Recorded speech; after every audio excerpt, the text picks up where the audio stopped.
No, absolutely no.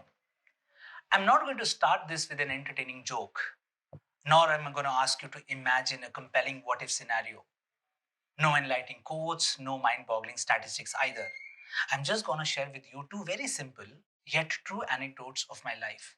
And then I would leave it up to you whether you can find the much needed light in the darkness of your lives through these stories or not. The common factor between these two anecdotes is my own darkness, my own inferiority complex with which I suffered for the most of my formative years. This inferiority complex was a bit to do with how I looked, very short and, believe it or not, very skinny at that point of time. But it had a lot to do with the fact that I was horribly, horribly scared of talking in English in a society where, unfortunately, people are judged based on their English skills and their intelligence is correlated with English speaking. Anecdote number one. Now, to start with, the basic premise of this anecdote is that I come from an out and out hardcore Hindi medium background, and that too from Haryana. And not Faridabad, Haryana or Gurgaon, Haryana, but Rohtak, Haryana, the god of jats. So I in English are like mechanical engineers and girls.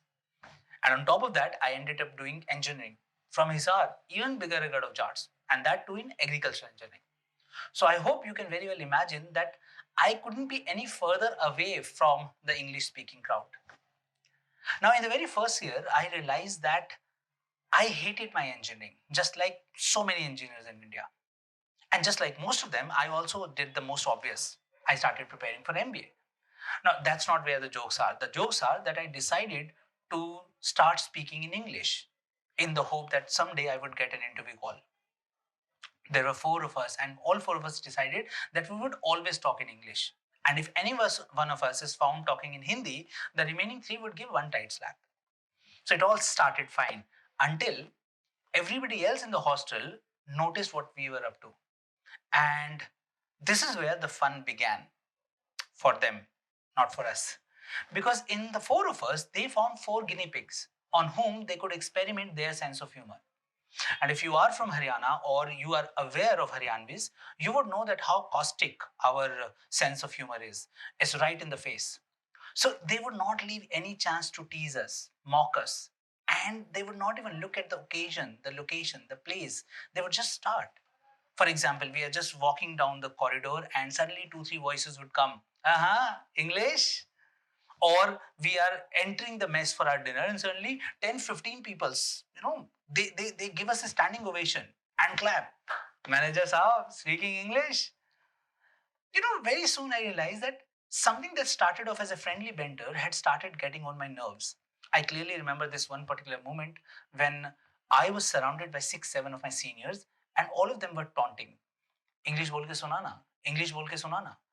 And there was something very peculiar in the way they spoke that I was hurt badly. I ran from that place, went back to my room, and I closed myself. And there I cried my eyes out. I burst into tears. I realized that what was my fault? What wrong was I doing if I was trying to work on my weakness?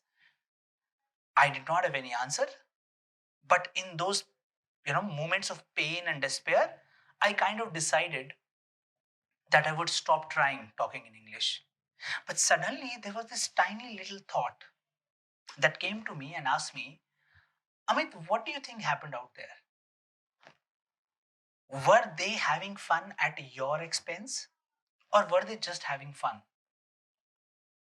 The power of this question was way too much for me, and I started exploring more.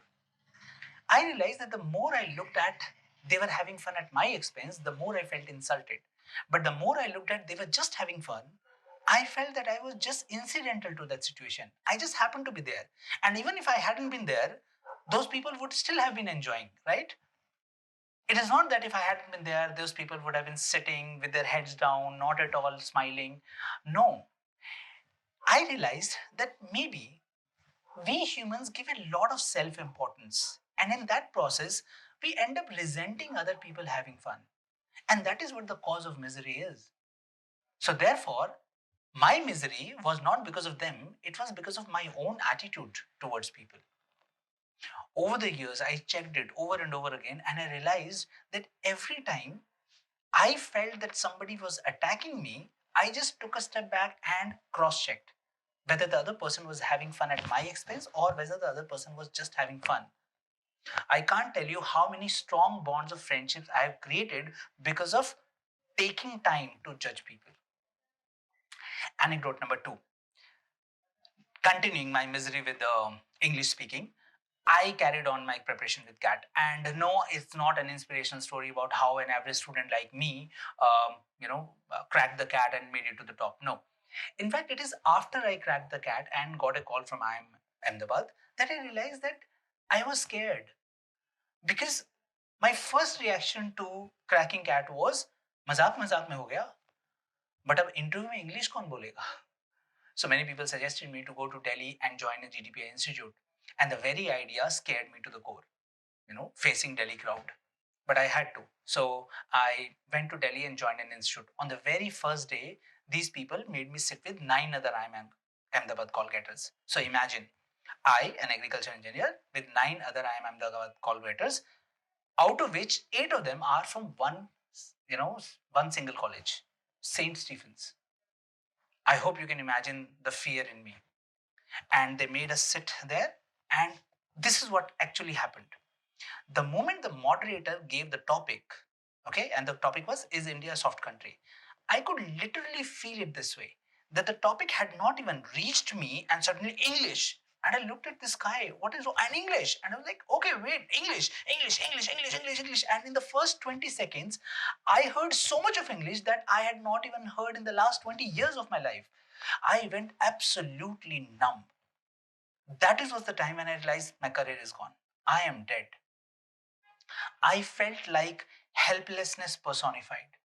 For 3 4 minutes, I stayed there, dead inside. And if somebody were to ask me that, what is the pain of being in a GD when you are not good at it? Trust me, I know that.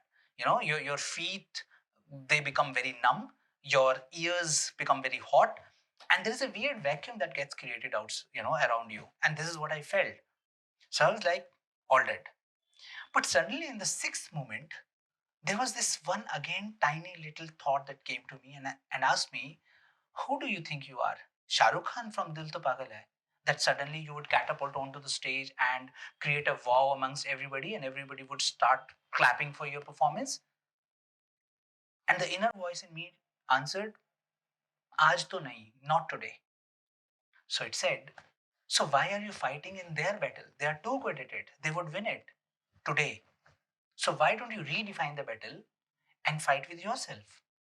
And that is where I realized that I had two choices: either to fight in their battle and cave in, or to fight with my own previous self, because the winning equation there was just one: speak only one line. I got my answer. But the trouble was that that line had to be in English, and I was horribly bad at it. So what I do? I ruffle through the pages of my notes to find out any one line that probably would fit into this situation. I found one, and all I had to do was blurt it out. But I froze again. And this is the time when I had to push myself, and I literally had to tell myself, Amit, bol de. So imagine this funny sequence where everybody is talking with everyone, and I'm talking with myself, bol de, speak up, Amit, bol de, Amit, bol de. I'm revising that line, and bol de, and bol de, and bol de. And suddenly that pressure became so high, and I was like, suddenly, out of nowhere, I said, friends, capitulation to one demand would exert more pressure to bow down to other demands as well. Silence. Everybody looked at me. And in the next second, they were like, pagal hai, pagal hai. And then they continued on their own. But I wasn't, looking at them. I was like, one line in English, bol diya. And it was at that moment that I felt victorious. After the GD moderator, she gave me the feedback, that good, confident voice. But you know what? You need to understand that a GD moves in crust and troughs and crust and troughs, and you need to identify when to enter. So don't enter at the crust, but don't wait for that. And I was like, do you even realize who I am? This is not my battle. My battle was one line, but I did not share it with her, obviously. When I left that room, I felt with a lot of pride. I thumped my chest and like, one line. Next day, I would come back and I would speak one more line. Next day I came, I spoke one line. And I don't know, when did this one line become two lines? Two lines went on to become three lines. Three lines came back to one line, jumped to four lines, came back to two lines. But never even once did it happen that it was zero lines. And I don't know, really don't know, when did this happen that this guy, who could not speak even a single sentence in English, today gets invited by the IMs and the top corporate to conduct workshops on English communication. Now, why am I sharing these anecdotes with you? Because all my life, I have worked to identify how our brain works, how our mind works. All right. We all know that our brain is a very complex organ, and whatever is fed to it, it processes it, and that's how the perceptions, our reality, our perceptions, our reality takes shape. So I propose a hypothesis based on those two incidents of my life. That is it possible that optimism, positive thinking, confidence, they are not natural trait, but they can actually be developed through deliberate measures. Allow me to explain it with another concept that I learned throughout my study. Okay, this is called the brain theory. According to this theory, our brain is divided into two parts, not the left and the right one, but the new brain and the old brain. The new brain receives the immediate stimuli, for example, sound, sight, and the old brain stores data. And it is identified that when the new brain and the old brain, they work in tandem with each other, your responses are accurate. Okay, your responses are mature. Allow me to give a very simple example. Suppose I take out a pen from my pocket and I show it to you and ask you what is it. You're going to respond, it's a pen, right? So what is happening is that it is the new brain at play that saw the pen and heard the question. But it was the old brain that had the data that it's a pen, and that's how you responded. But it's not actually this simple. Actually, what had happened is that the first time you saw a pen and somebody told you that it was a pen, your old brain stored the data. And over the years, the pen became visible to your new brain over and over again. And it so happened that the connection between the old brain and the new brain became seamless, and so seamless that now you don't even need to think it's a pen. So it's a flash of a second. That's how the pen became your reality. But imagine if I took out something more technical, something more tricky, like a vernier caliper, and ask you what is it. Now you know that your responses would be dependent. They would not be so concrete. If your brain had never seen a vernier caliper, you would not respond. If your brain had seen it, you would respond. But there is one more case.